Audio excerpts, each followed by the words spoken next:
Motor وے police کی شاندار اور مثالی کارروائی 3750 بوتلیں دیسی شراب برآمد 3 ملزمان گرفتار نیشنل ہائی وے پولیس نے ایک مرتبہ پھر اپنی پیشہ ورانہ مہارات اور مستعدی کا مظاہرہ کرتے ہوئے موٹر وے M5 زون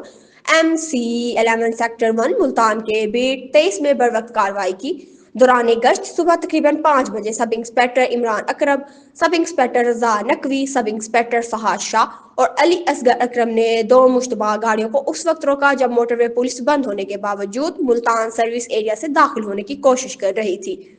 تلاش کے دوران گاڑیوں سے 75 بوریاں دیسی شراب برآمد ہوئی جن میں مجموعی طور پر 3750 بوتلیں موجود تھیں۔ ملزمان نے انکشاف کیا کہ شراب لاہور سے لوڈ کر کے اس شریف منتقل کی جا رہی تھی۔ گرفتار ملزمان کو شراب اور گاڑیوں سمیت مزید قانونی کارروائی کے لیے متعلقہ پولیس کے حوالے کر دیا گیا۔ اس کامیاب کارروائی پر سیکٹر کمانڈر نے ٹیم کی کارروائی کو سراہتے ہوئے تعریفی اسناد اور نقد انعام دینے کا اعلان کیا۔